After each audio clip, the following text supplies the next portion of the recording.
Senator Cruz? Thank you, Mr. Chairman. Congratulations to each of the nominees. Judge Cotto, I want to start with you. Is racial discrimination wrong?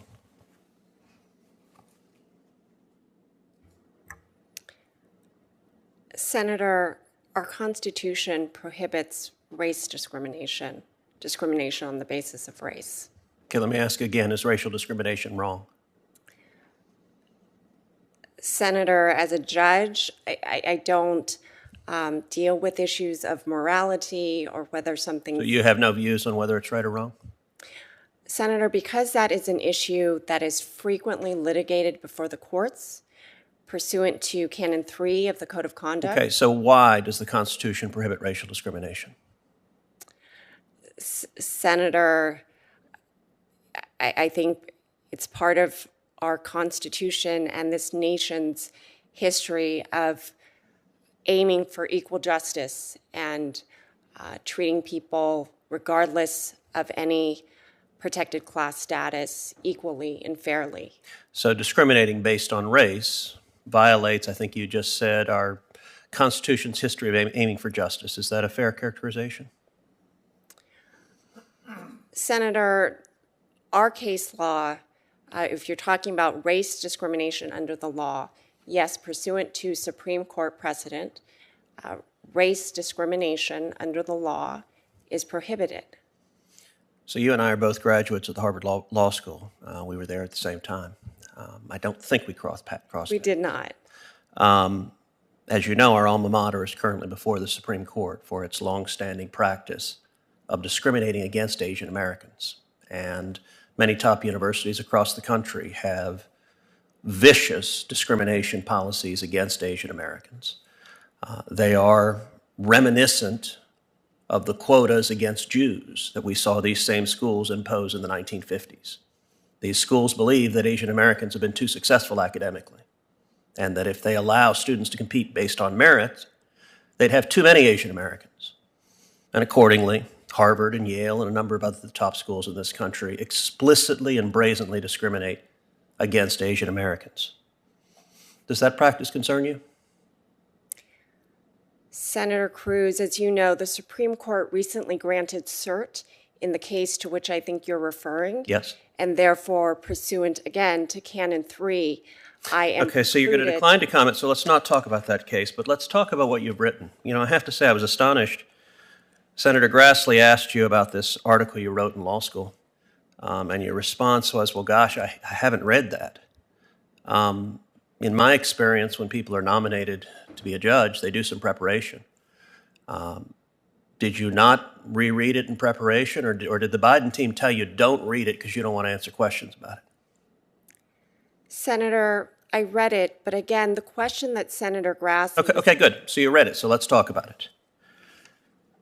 I've read it sitting here, and I find it stunning. Look, there is a pattern of this administration nominating political activists and radicals to the bench, and they've done it for a year. And it's highly concerning. So I'm looking at what you wrote, your words. You described, quote, the Reagan presidency represented the pinnacle of the counteroffensive launched by the guardians of the status quo. In the face of institutional resistance, activist movements redirected their focus from liberation to survival. Do you believe there was a threat to the survival of Asian American groups under President Reagan? Senator Cruz, again, that was a law review, book review. I'm just asking if you agree with the sentiment. You wrote it. Senator, I don't recall. Do you agree with it now? What we were thinking. Do you agree with the sentiment now? Not what you were thinking then. I'm not asking your state of mind then. I'm saying, do you agree with the words you wrote? Senator, again, I don't know what our purpose... So I don't want your purpose then. Today, as you listen to the words you wrote, do you agree with them, or do you think I was wrong? Senator, without the complete context... Okay, let's read a little bit more then. You talk about the neoconservative view, and here's what you define an Asian neoconservative. As someone with an opposition to racism, so that's good, but a commitment to ending affirmative action programs.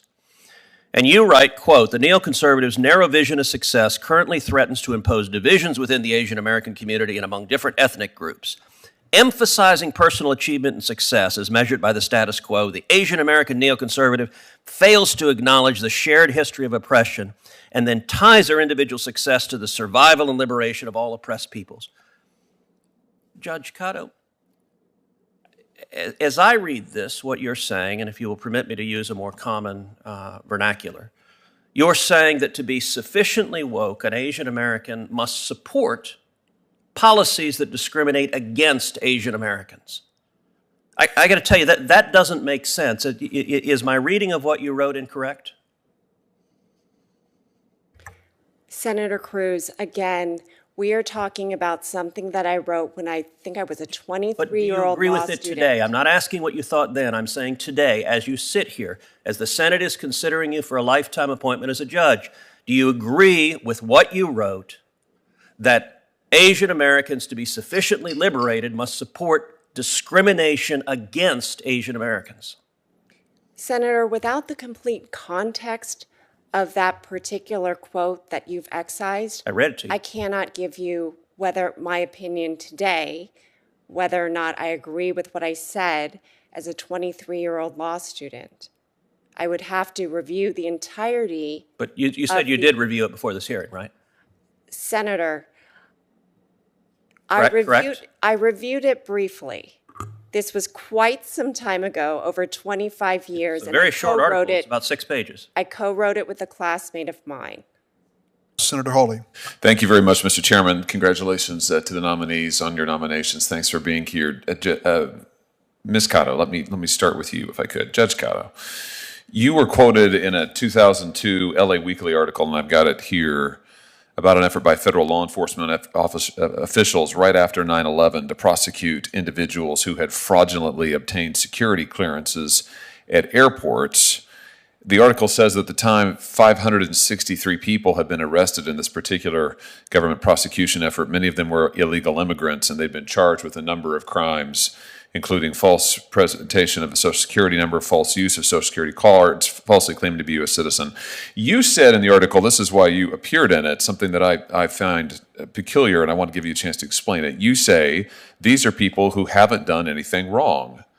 And then you go on to say that they are people who, in the government's mind, are just throwaways. So we're in the midst of, it's no secret, we're in the midst of a very significant crime wave in this country, assaults, homicides, you name it. Unfortunately, we've seen it in my home state of Missouri. So I'm really concerned about crime. And I'm concerned about what this administration is and is not doing to combat crime. The answer is they're not doing really anything of any import. And obviously, I'm concerned about what you would do on the bench in this regard. So let me just ask you, do you still think that people who have committed crimes, like the 563 folks here, references this article, do you still think that that's doing nothing wrong? Help me understand what you meant by that. Thank you, Senator Hawley. You're correct. I was involved in that case, I think over 20 years ago, when I was appointed to represent individuals when I was a deputy federal public defender. In that role, my role was to do what I did for all of my clients, which was to put aside any personal opinions I might have about what they were accused of, to zealously advocate on their behalf, and to ensure that their Sixth Amendment rights were fulfilled. And that was what I was doing. In terms of the case itself, I do want to point out that in the Central District of California, the number of cases involved in that operation was somewhere around 100, a little bit over 100, maybe 107. And as a result of the advocacy from the Public Defender's Office, as well as other community organizations, we were able to convince the U.S. Attorney's Office to offer misdemeanor dispositions for the majority of those cases, dismissals in some of the cases. And so while I'm in no way, minimizing the seriousness of it, I do believe that as a result of zealous advocacy, the U.S. Attorney's Office agreed that the charges that were originally brought as all felonies, that justice required that either be reduced or dismissed in some cases. Yeah, what concerns me is the comment that these people haven't done anything wrong, where we're talking about 563 individuals who had fraudulently obtained security clearances right after the worst terrorist attack in this nation's history. Let me ask you something else. 18 U.S.C. 1325 makes it a crime to enter this country illegally, right? I think that's a matter of fact. It does. And it's a crime to cross the southern border if you don't go through a port of entry, correct? Yes, Senator. And it's a felony if you do it more than once, correct? If you've been prosecuted previously. So you said about hundreds of people who had entered the country illegally that they hadn't done anything wrong. Do you have any idea what percentage of your cases, if you're confirmed, would involve offenses like immigration and fraud? I do not, Senator. It's 38%. The U.S. Sentencing Commission, and I have the numbers here before me for the Central District, it's 38% of your criminal docket would be offenses like immigration and fraud. And I'm worried, frankly, given your statements and record on this issue, that something that's going to make up a huge portion of your docket is an issue on which you have said that you've expressed concern about whether these things are really crimes, whether they really should be prosecuted, and you just amply described your efforts to make sure that folks were not prosecuted. Is there anything you can say to convince us that you'd be able to do your job here in such a large portion of your docket in the midst of one of the worst crime waves in this country's history?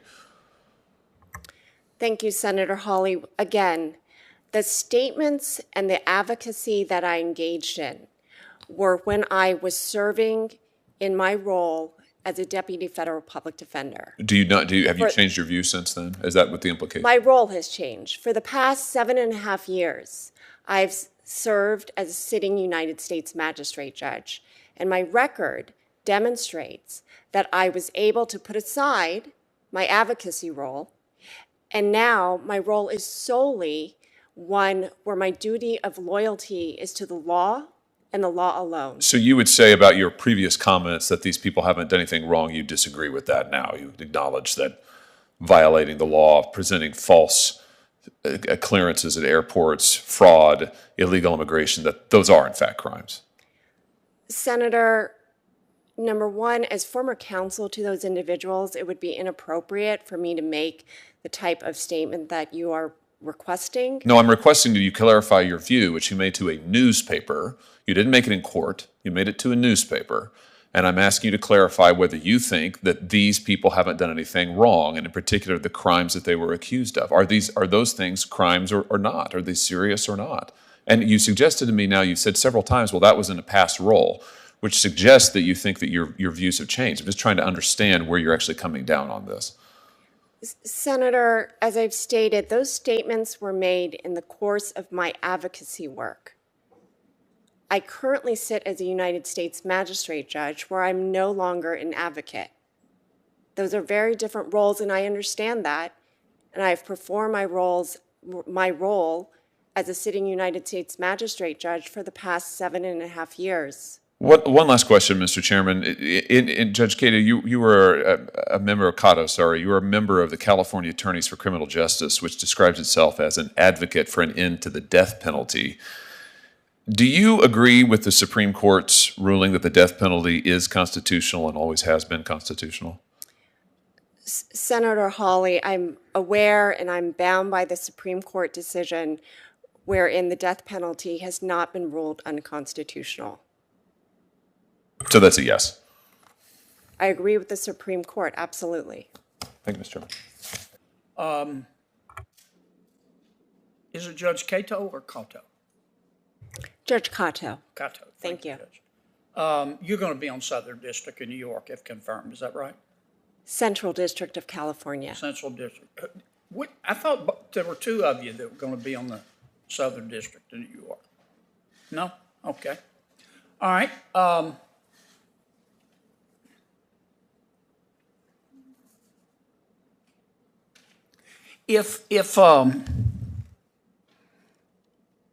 Can you tell me what the Fourth Amendment is and the rule of search and seizure and what the exceptions are?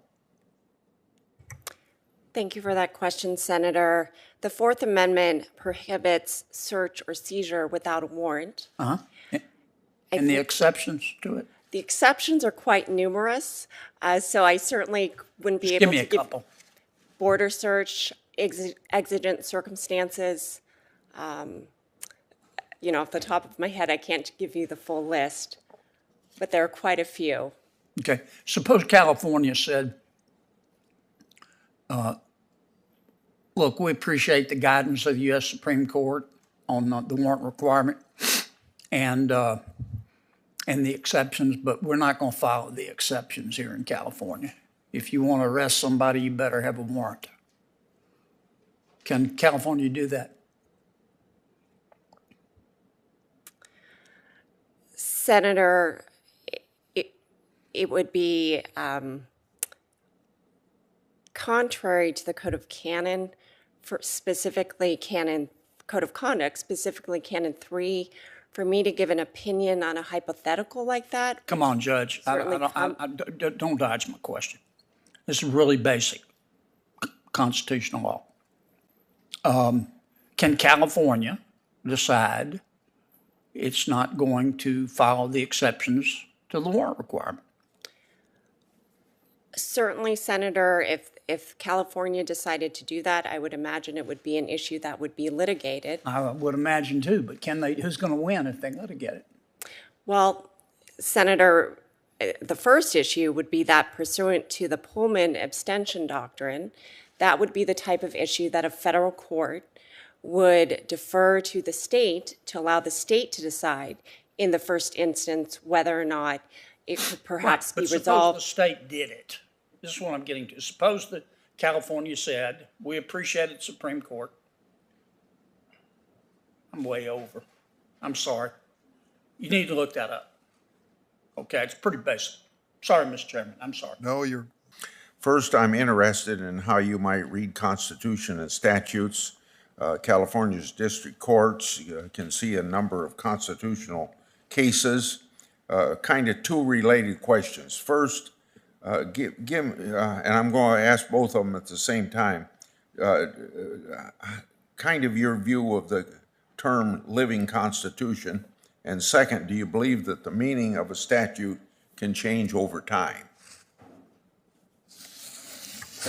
Thank you, Ranking Member Grassley. I think the term living constitution has different meanings for different people. However, if what you're referring to is the idea that the Constitution evolves, changes over time, I do not agree with that. I think one thing that's quite unique and brilliant about our Constitution is that it has an enduring, fixed quality. I apologize, I forget what the second part of your question was. Along the same lines, do you think that a statute can change over time, the meaning of the statute change over time that Congress might pass?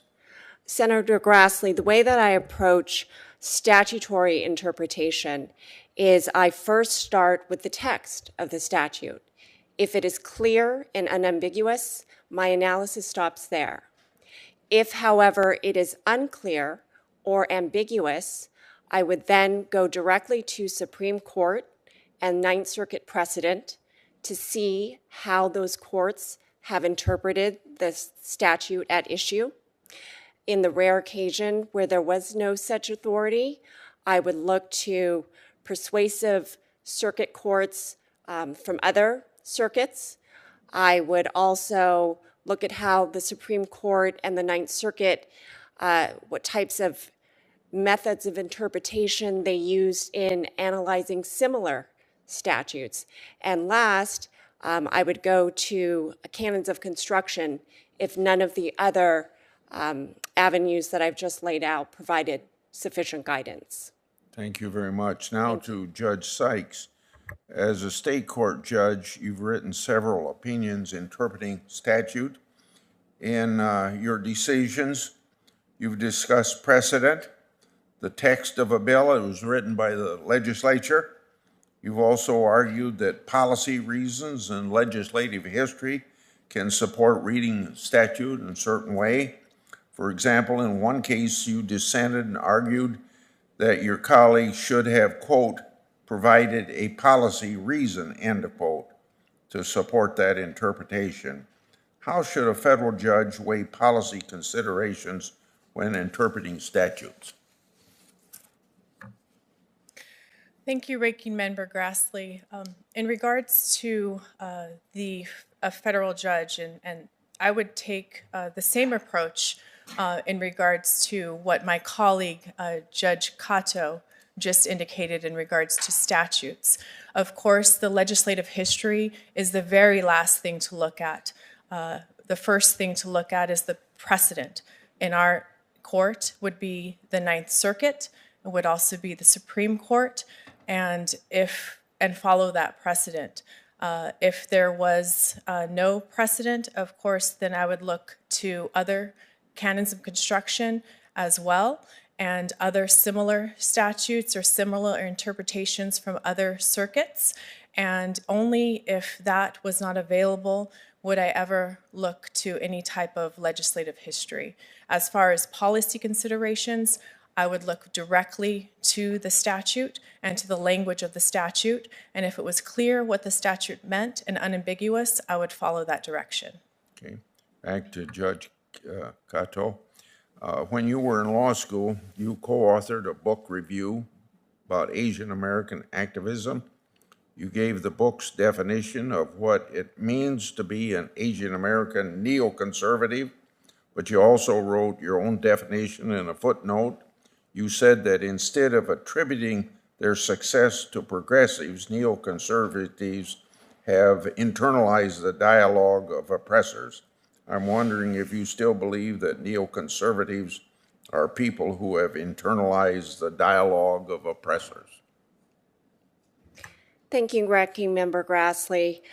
I will admit, and I'm dating myself a bit here, I and a classmate of mine wrote that book review together over 25 years ago, and it's been quite some time since I visited it. So while I don't doubt that that's what we wrote, I have not looked back at it, and so at the moment I don't really have any recollection of what it was we were trying to convey by the language that you've just quoted. Okay, I'll have to quit, but you could expand on that in writing to me.